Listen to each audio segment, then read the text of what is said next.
General Minji Park walked into the cargo bay of the Eternal Conquest with her hands clasped behind her back. She wore no armor, she carried no weapons. She was simply an old woman in a plain uniform facing 40,000 captured soldiers, and somehow that made her more intimidating than any warrior Seong-hun had ever encountered. "Commander Seong-hun," she said as she approached him, "I am General Park of the Earth Defense Force. I am here to discuss your future." Seong-hun rose to his feet and met her gaze with what remained of his pride. "You have defeated us," he said. "What more is there to discuss?" "Everything," Minji replied. "The defeat is only the beginning. What happens next depends entirely on you." She gestured, and a human aide brought forward a data tablet. "This contains complete technical readouts of your entire fleet," Minji explained. "Every weakness in your hull design, every flaw in your power systems, every vulnerability in your weapons and shields." Seong-hun stared at her with confusion. "You are giving us intelligence on our own ships," he said. "Why would you do that?" "Because we want you to improve," Minji answered. "We want you to go home and build better ships and develop better technology. Not to threaten us, but to protect yourselves." She handed him the tablet. "The galaxy is full of predators," she continued. "Someday you may face an enemy who does not show mercy. When that day comes, you will need every advantage you can find." Yuna stepped forward with a question burning in her eyes. "General," she said, "I have studied your history now. I have seen what you are capable of. Why do you not simply eliminate all threats before they can reach you?" Minji turned to face her with patience in her expression. "Because prevention through fear only works for so long," she explained. "Eventually, someone will decide to test the warnings. Eventually, someone will convince themselves that they can succeed where others failed. We cannot kill our way to permanent safety." She looked around at all the gathered Veltri soldiers. "But we can teach," she said. "We can send you home with knowledge and understanding. We can show you that there are alternatives to conquest and domination. Maybe some of you will listen. Maybe some of you will change. And if we do not change," Seong-hun asked. "If we return with another fleet," Minji met his eyes without flinching, "then we will stop you again," she said simply. And again, as many times as necessary. "We have been doing this for 2,000 years, Commander. We are very patient." She reached into her pocket and pulled out a small device. "This contains a personal message from me to your emperor," she said.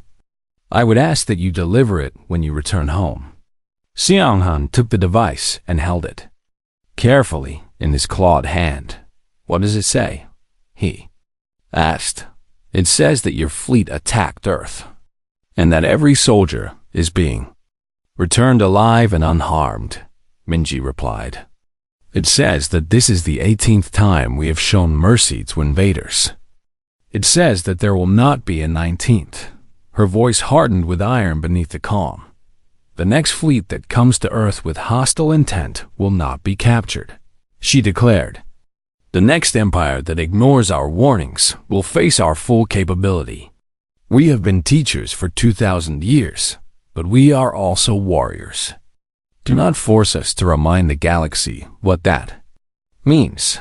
The cargo bay fell silent. Every Veltri understood the weight of her words. This was not a threat. This was a promise. 3 weeks later, the Veltri fleet emerged from faster-than-light travel at the edge of their home system. Every ship had been restored to full power. Every soldier had been returned to their station. Every wound had been healed. They came home not as conquerors, but as witnesses. Emperor Taeon waited in his throne room as Commander Seong-hun was escorted before him. The emperor was ancient by Veltri standards. With scales that had the pale gray, he had ruled for 150 years, and he had never lost a military campaign until now, explained the emperor, commanded with cold fury in his voice.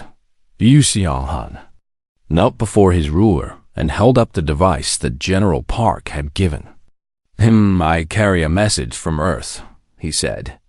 "I believe you should hear it for yourself."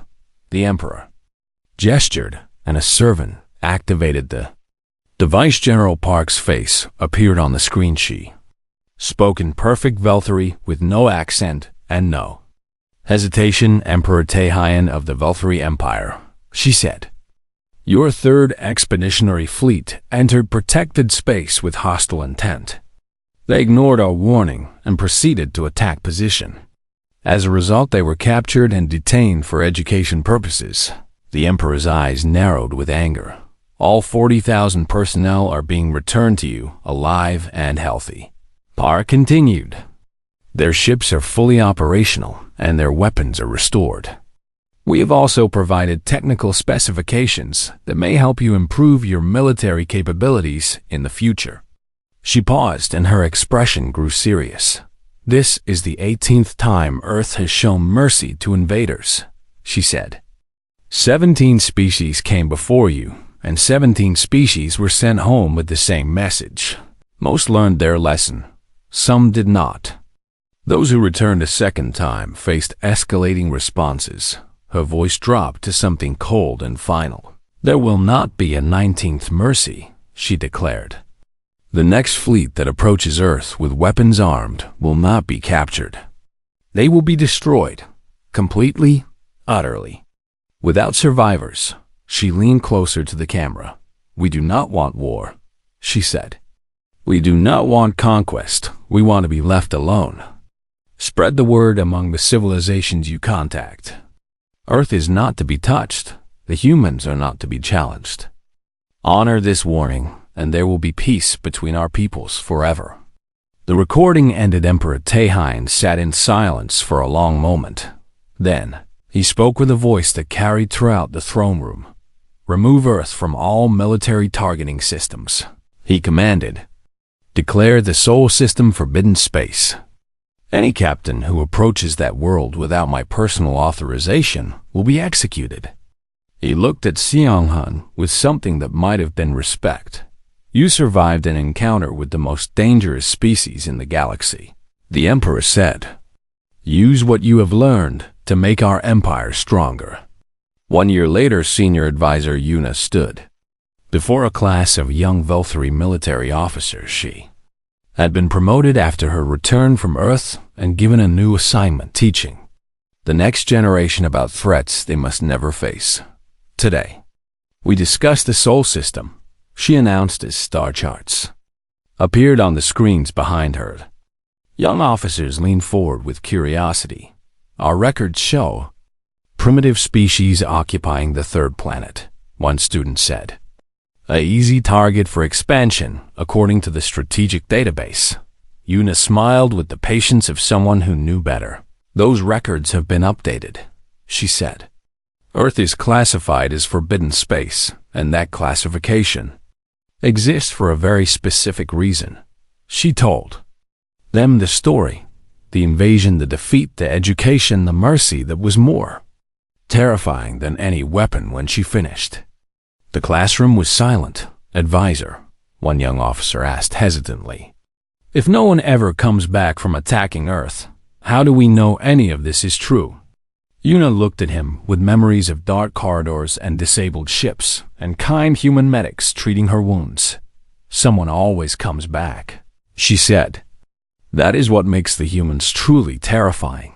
They do not kill their enemies. They transform them into messengers." She turned back to the star charts and pointed at the small yellow sun that marked the Sol system. "Remember this lesson well," she concluded. "There are some worlds that cannot be conquered, some species that cannot be broken, some enemies that are better left alone.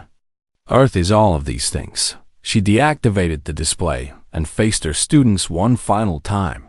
"And pray to whatever gods you believe in that you never have to learn this lesson the way I did." Somewhere across the galaxy in a star system, the Velthari had never heard of another ambitious commander. Reviewed old records and saw Earth listed as an easy target. Smiled and began planning his invasion. Cycle prepared to begin again, But this time the warnings were louder, and somewhere beneath the mountains of a small blue planet, General Minji Park trained a new generation of defenders, preparing for the day when the next fleet would arrive, ready to teach the same lesson humanity had taught 18 times before, the lesson that no one ever forgot, the lesson of Earth.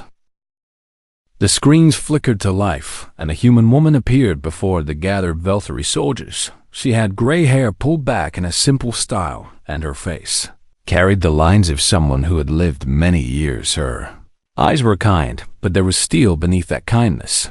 "My name is Archivist Sumin," she said in perfect Velthari, "and I have been chosen to share our history with you."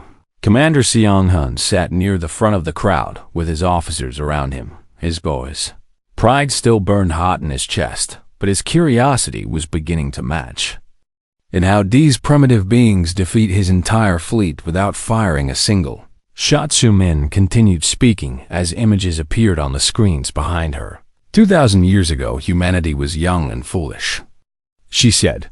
We had just begun to reach beyond our own world. We had built small stations in orbit and sent explorers to nearby planets. We thought we were alone in the universe. The screen showed ancient images of earth-blue oceans and green forests, and cities that glittered with lights. Then the Kralith came, Sumin said. The screen changed to show massive warships descending through burning skies. Cities crumbled beneath orbital bombardment. Millions of people ran screaming through streets filled with fire and ash. They gave us no warning, Sumin continued. They saw our world and they wanted it. In the first day they killed 1 billion of us. In the first week they killed 3 billion more. Yuna watched the footage with growing horror. The destruction was absolute. The cruelty was beyond anything she had imagined. We had no weapons that could hurt them, Sumin explained. Our technology was centuries behind theirs. We were like children facing monsters. The screen showed humans fighting with primitive weapons against armored Kralith soldiers. They died in waves, but they kept coming again and again. They threw themselves at the invaders with nothing but courage and desperation. But humans do not surrender, Sumin said with quiet intensity. We do not accept defeat. We adapt. We learn. We survive. The footage changed to show small groups of humans hiding in ruins and caves. They studied captured Kralith equipment. They took apart alien weapons and put them back together. They learned how the technology worked, and they began to build their own versions. Within 1 year, we had reverse-engineered their basic systems, Sumin said. Within 10 years, we had surpassed them. Within 50 years, we had technology beyond anything the Kralith had ever imagined. The screen showed human soldiers in advanced armor pushing the Kralith back city by city and continent. By continent, humanity reclaimed their world. We drove them off our planet, Sumin declared. We destroyed their fleet in orbit. We captured their survivors, and we learned everything they knew about the galaxy, Commander. Seong-han leaned forward with interest despite himself. The Kralith had records of hundreds of civilizations, Sumin continued. We learned about empires that spanned star systems and federations that controlled entire galactic arms. We learned that the universe was full of predators looking for easy prey. She paused and let the words sink in. We had a choice to make, she said.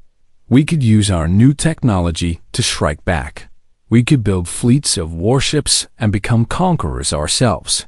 We could punish the galaxy for what the Kralith had done to us. The screen showed debates in great halls where human leaders argued about the future, but we chose a different path, Sumin said. We chose to hide our strength.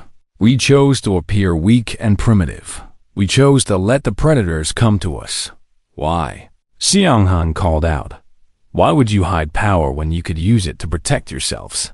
Sumin looked directly at him with those kind steel eyes. Because we remembered what it felt like to lose 3 billion souls in a single week, she answered. We remembered the screams and the fire and the horror.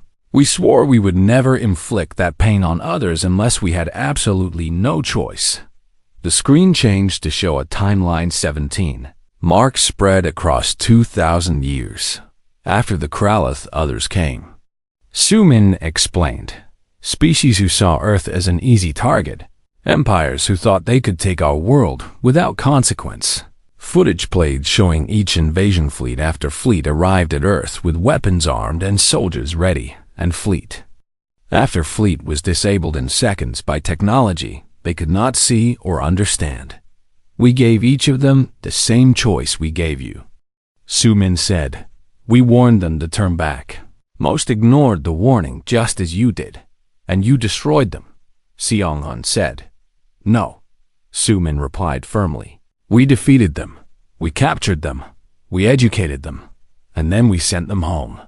Murmurs spread through the gathered Veltharithus was not what they expected. Conquerors did not release their captives. Winners did not show mercy to the defeated. Dead soldiers cannot spread warnings. Sumin explained. Destroyed fleets cannot prove that Earth is dangerous. We need you alive, because living witnesses are more powerful than any weapon we possess. She gestured, and the screen showed images of various alien species. The Vorathi returned home and told their council what happened here. Sumin said. They removed Earth from their military records and declared our system forbidden space. They have never returned in 800 years. Another image appeared. The Mendari spread the story across their entire federation. Sumin continued. Within one generation, every species in their alliance knew that Earth was not to be touched. Yuna raised her hand hesitantly. Archivist. She said, if you have technology beyond anything in the galaxy, why do you not share it? Why do you not join the galactic community and help other species? Sumin's expression softened with something that looked like grief. Because we have seen what happens when advanced technology falls into the wrong hands. She answered, the Kralith use their power to conquer and enslave. Others would do the same. Until the galaxy learns to value peace over conquest, we will remain apart. She straightened her spine and spoke with renewed strength.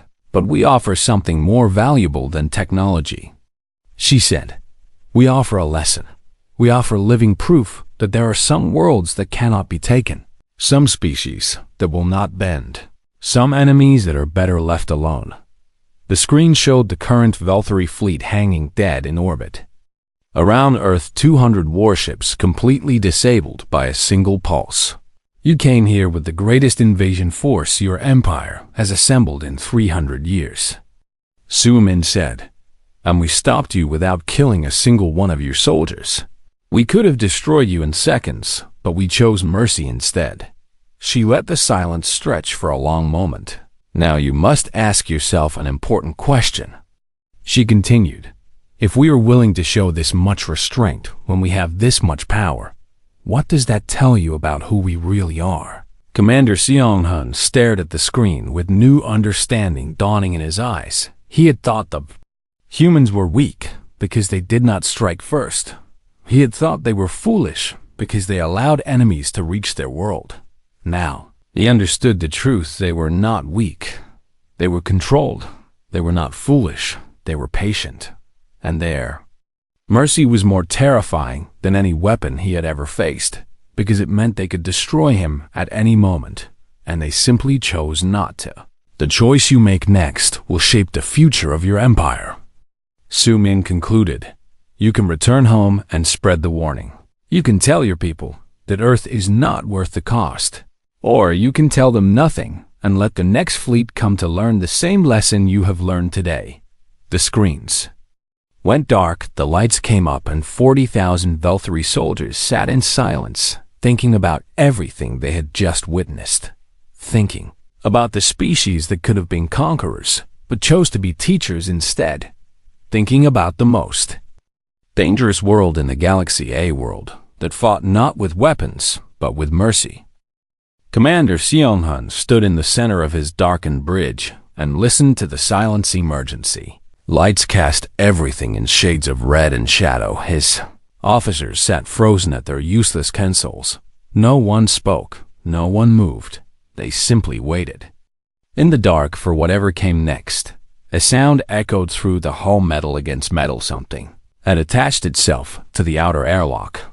"They are boarding us," Weapons Officer De Jong said with disbelief in his voice. "They are actually boarding a Valkyrie warship." Xianghan drew his sidearm and checked the charge. The weapon still functioned on its internal power cell.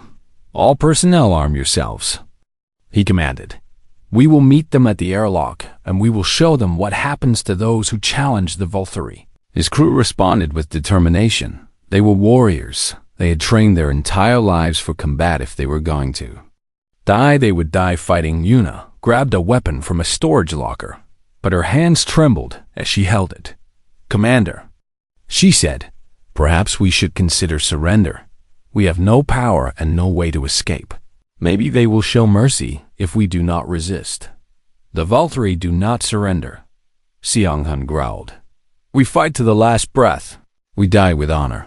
He led his bridge crew down the dark corridors toward the main airlock. Other soldiers joined them from throughout the ship. By the time they reached the boarding area, nearly 200 Valkyrie warriors stood ready with weapons raised. The airlock door began to glow orange at the edges. The humans were cutting through. "Hold your positions," Xianghan ordered. "The moment the door opens, we fire everything we have." His soldiers acknowledged with sounds of agreement. They were afraid, but they were also proud. They were Veltharathi, would not show weakness to an enemy. The airlock door fell inward with a crash, and then everything happened at once. The humans came through the breach like water through a broken dam. They moved faster than any species Xianghan had ever seen. Their armor was dark and sleek, and it seemed to absorb the light around it. The Valkyrie opened fire with everything they had. Energy bolts and projectile rounds filled the corridor with light and sound and fury, but the human armor deflected every shot. Bolts of energy splashed harmlessly against dark metal projectiles, bounced away without leaving a mark. The humans did not even slow down. Sergeant Dasam Yun led the assault team through the airlock and into the corridor. Her visor displayed tactical information about every enemy position. Her neural link connected her to every member of her squad. They moved as one organism, thinking together, acting together, striking together. The Valkyrie soldier nearest to her raised his weapon, and she was already moving. Her hand caught his arm and twisted. His weapon fell away. Her other hand pressed against his chest and released a pulse of energy. He collapsed unconscious before he could scream. All around her, the same scene repeated. Human soldiers flowed through the Valkyrie ranks like ghosts. They did not kill, they disabled. They incapacitated.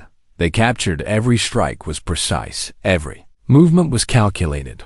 Within 30 seconds, half the Valkyrie defenders were unconscious on the floor. Xianghan fired his sidearm at a human soldier who appeared in front of him. The bolt hit the dark armor and vanished without effect. The human reached out and took the weapon from his hand with casual ease. Then a pulse of energy struck his chest and his legs gave out beneath him. He fell to his knees, gasping for breath. The human leaned down and removed her helmet. He saw a female face with dark eyes and black hair pulled back in a tight braid. She looked at him without anger or hatred, just calm professional focus. "Commander Xianghan of the Valkyrie Empire," she said in his own language. "My name is Sergeant Dasam Yun of the Earth Defense Force. You are now our guest." "Guest?" Xianghan spat. "You mean prisoner?" "No," Dasam replied. "I mean guest. You will not be harmed. You will not be tortured. You will not be enslaved. You will be educated, and then you will be sent home."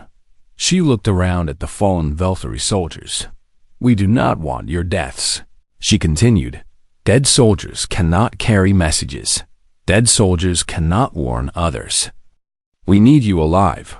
Xianghan struggled to stand, but his legs would not respond. "What did you do to me?" he demanded. "A neural dampening pulse," Dasam explained. "It temporarily disrupts the connection between your brain and your voluntary muscles. The effect will pass in a few minutes." She gestured to her squad, and they began gathering the unconscious Valkyrie soldiers with careful hands.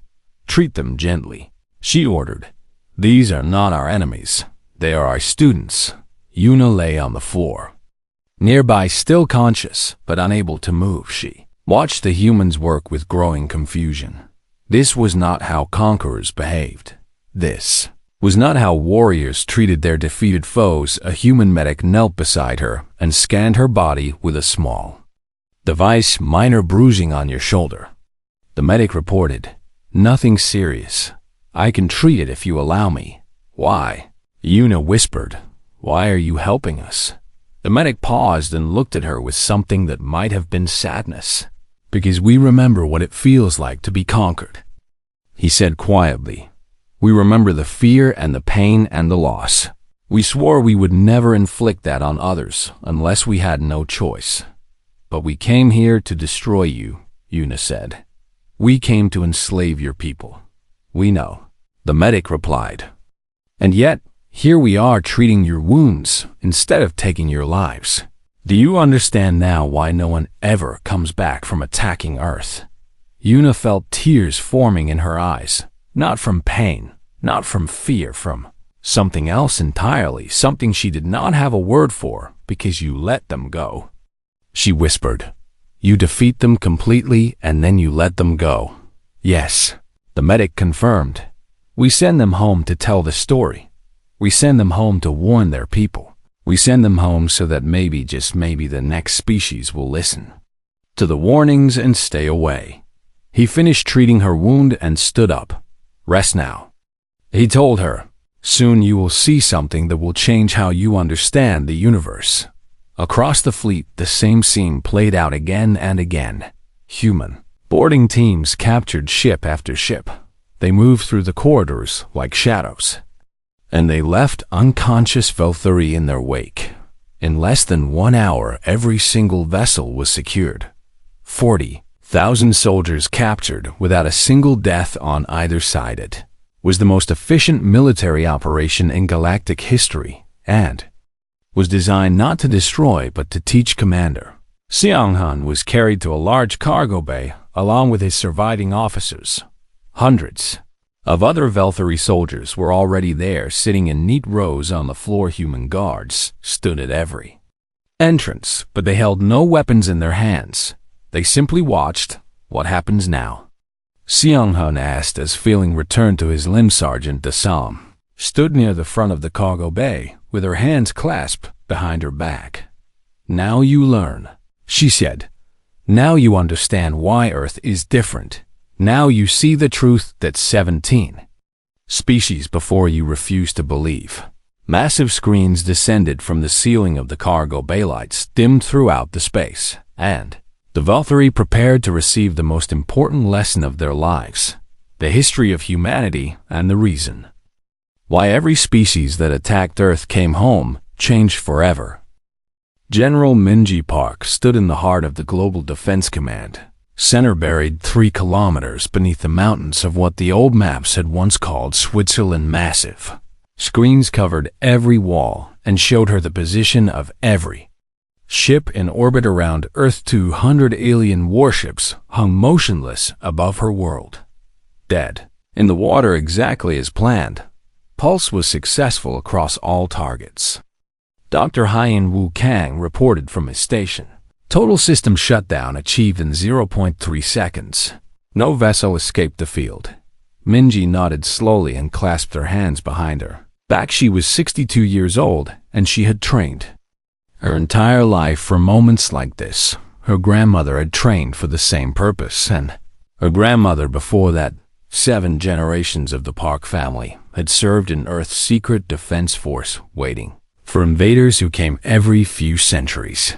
How many crew members are we looking at? Minji asked. Dirakong checked his readings and calculated quickly. Approximately 40,000 individuals across the fleet. He answered. Mixed military personnel and support staff based on their ship configurations. 40,000 souls who thought they could take our world. Minji said quietly. A young technician named Jun Seo looked up from his console with confusion on his face. Had only joined the Defense Force 6 months ago, and this was his first real engagement. General, he said hesitantly, I still do not understand something. Speak freely. Minji told him, Why do we let them get so close? Junseo asked. We detected their fleet 3 days ago when they entered our solar system. We could have disabled them at the edge of the system, or even destroyed them in deep space. Why wait until they reach orbit? Dr. Kang smiled at the young man with patience in his eyes. That is an excellent question, he said, and the answer goes back 2,000 years. He gestured toward a historical display on one of the smaller screens.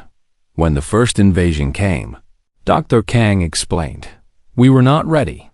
The Krillith Dominion arrived without warning, and they killed 3 billion of our people in the first wave.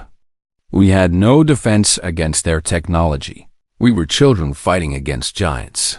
Junseo had learned this history in his training, but hearing it spoken aloud in this moment made it feel different, more real, more painful. Our ancestors survived through sheer determination. Dr. Kang continued. They fought with everything they had. They adapted. They learned.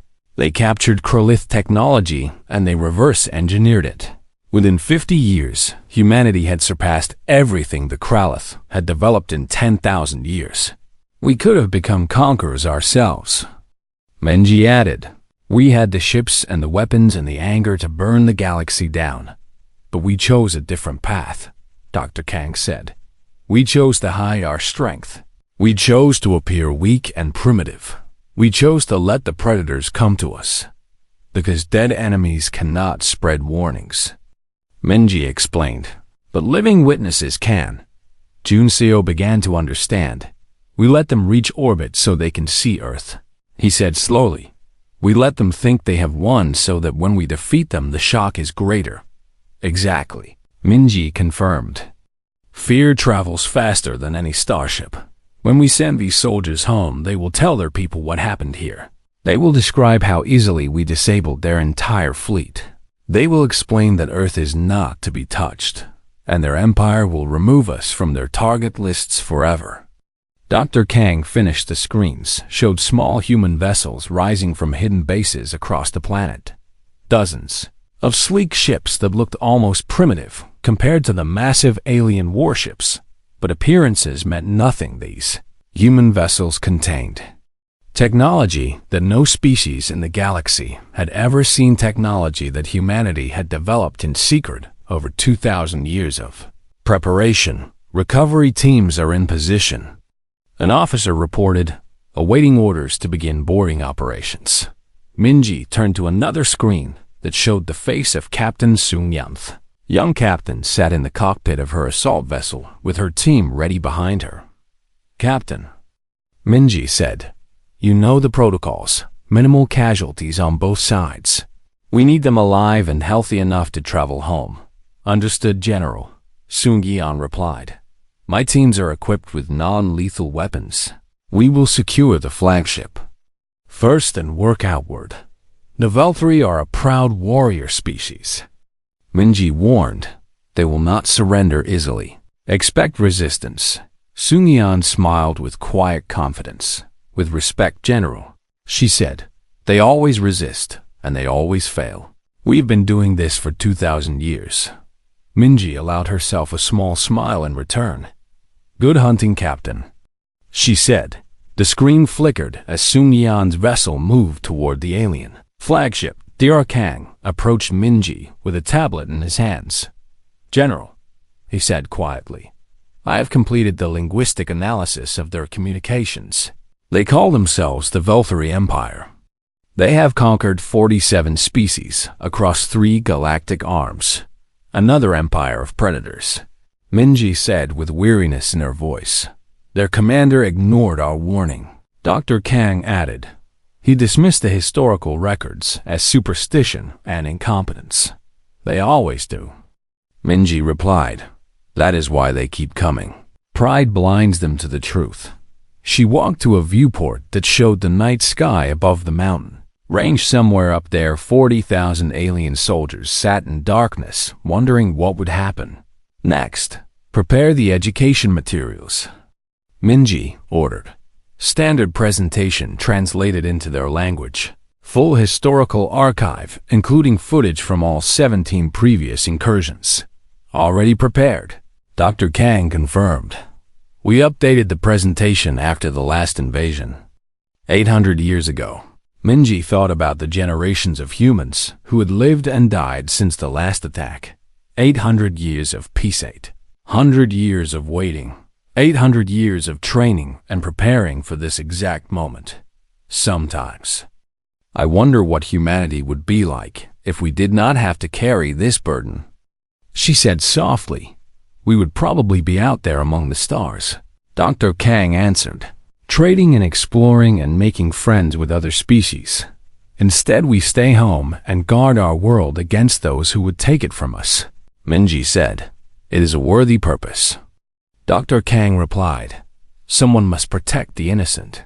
Someone must stand against the predators. If not us, then who? Minji nodded slowly. She had asked herself that question many times over the years, and she always reached the same conclusion: humanity had chosen this role. They had chosen to be the trap rather than the hunter. They had chosen mercy over vengeance. And every few centuries, they had to remind the galaxy why that choice made them more dangerous than any conqueror who ever lived. General. An officer called out, boarding teams have reached the flagship. They are breaching the outer airlock now. Minji turned back to the main screens and watched her soldiers begin their work. Let us show our visitors the truth about Earth, she said in the screens. The assault vessels connected to the alien warships like small fish attaching to sleeping giants, and somewhere inside those metal hulls, the Velthri were about to learn that the worst thing about humans was not their weapons or their technology. The worst thing was that they let you live so you could warn others never to make the same mistake. Fleet Commander Seong-hun stood at the center of his bridge and watched the stars stretch into long white lines as his ships entered faster than light travel. 200 warships followed his flagship, the Eternal Conquest, through the darkness. Between stars, this was the largest invasion force the Velthri Empire had assembled in 300 years, and their target was a small blue planet called Earth Commander. Strategic Advisor Yuna said as she approached with a data tablet in her hands, I must speak with you about the mission briefing. Seong-hun did not turn to look at her, kept his 4 eyes fixed on the viewing screen where distant galaxies spun in silence. Speak, he said. Yuna hesitated for a moment before she continued. I have reviewed the historical records from the Galactic Archive regarding this planet, she said, and I found something troubling. The humans are a primitive species. Seong-hun replied with a dismissive wave of his clawed hand. They have barely achieved interstellar capability and their military technology is centuries behind ours. That is what the records show on the surface. Yuna agreed. But there is another set of records that concerns me deeply. She handed him the tablets. Han glanced at the screen and saw a list of names, 17 names, each one belonged to a different civilization than had existed at some point in galactic history. What am I looking at? He asked. These are the species that attempted to invade Earth over the past 12,000 years. Yuna explained. The Krelith Dominion sent 40 warships and none returned. The Vorathi Collective sent 100 ships and received no communication after they entered the Sol System. The Mandari Republic dispatched their entire third fleet and every single vessel vanished without a trace. Seong-hun scrolled through the list. Each entry told the same story: ships entered the Sol System, then silence, no distress signals, no wreckage recovered, no survivors found, nothing. 17 civilizations. Yuna continued. 17 attempts over 12,000 years, and not a single ship has ever returned from attacking Earth. Communications Officer J1 looked up from his station with worry in his eyes. The young officer had served under Seong-hun for 5 years, and he had never seen his commander presented with information like this. Commander, J1 said carefully, perhaps we should request additional intelligence before we proceed. Seong-hun dropped the tablet onto a nearby console and let out a sound that was something between a laugh and a growl. You expect me to believe that? A primitive species on a single planet has defeated 17 different civilizations? He asked. This is obviously a case of poor record-keeping or exaggeration by lesser species. The records come from multiple independent sources. Yuna insisted. They cannot all be wrong. Then the species that came before us were incompetent, Seong-hun declared. The Valkyrie Empire has conquered 47 worlds across 3 galactic arms, and we have never lost a single campaign. We are not the Kralith or the Varathi. We are the greatest military power this galaxy has ever seen. He turned to face, his crew with fire in his eyes. We will take Earth in a single day. He announced, we will add the humans to our collection of conquered species, and we will prove that the Valkyrie fear nothing. The bridge crew responded with sounds of approval, all except Yuna, who remained silent with the tablet clutched against her chest. 3 days later, the fleet dropped out of faster-than-light travel at the edge of the Sol. System Song-hun studied the tactical display as his sensors swept across the space around him. He saw 8 planets orbiting a yellow star. He saw small satellites circling the 3rd planet. He saw a few tiny vessels moving between the inner worlds, but he saw no military stations, no orbital defense platforms, no weapons arrays, nothing that could threaten a force of 200 warships. Exactly as I predicted, Seong-hun said with satisfaction. They have no defenses worth mentioning. Jae-won worked at his communication station and then raised his head with a confused expression. Commander, he said, I am receiving a transmission from the planet. On screen. Seong-hun ordered the main viewing display flickered and then showed a simple audio waveform. There was no video, just a voice, and that voice spoke in perfect Valkyrie. Attention, unidentified fleet. The voice said calmly, you have entered protected space. Your weapon signatures and formation indicate hostile intent. You have been warned by others before us, and you have chosen to ignore those warnings. We offer you one final chance. Turn back now and return to your home. This is the only mercy we will extend. The bridge fell silent. Every officer stared at the screen. The voice had spoken their language without any accent or error, as if the speaker had used Valkyrie their entire life. How do they know our language? Jae-won whispered Yuna. Step forward with her tablet. Commander, she said urgently. Every species in the archive received a similar warning before they were lost. This is exactly what the Kralith reported in their final transmission before contact was lost. Seong-hun stared at the screen for a long moment. For just a second, something cold moved through his chest, something that might have been doubt or fear, but he crushed it down and straightened his spine. They are trying to frighten us with tricks, he declared. They probably intercepted our communications and learned our language through translation software. It proves nothing except that they are desperate. He turned to his weapons officer. Bring all weapons online, he commanded. We proceed as planned. Commander, please. Yuna begged. We should at least send a probe first to gather more information. We are the Valkyrie. Seong-hun roared. We do not probe and we do not hesitate. We conquer. He raised his hand and pointed at the blue planet growing larger on the screen. All ships advance to orbital position. He ordered. Prepare landing forces for ground assault. The fleet moved forward as 200 warships sliced through the darkness toward Earth. Seong-hun watched the planet grow larger and larger. He could see the continents now green and brown. Land masses surrounded by blue oceans. White clouds swirled across the surface. It looked peaceful, almost beautiful. Entering standard orbit in 30 seconds. The navigation officer announced. Seong-hun clasped his hands behind his back and allowed himself a small smile. Another world would fall to the Valkyrie Empire. Today another species would learn their place beneath his people. Orbital position achieved. The navigation officer reported Sung-han opened his mouth to give the order to begin the bombardment, but the words never left his throat. Every light on the bridge went dark. Every screen went black. Every console fell silent.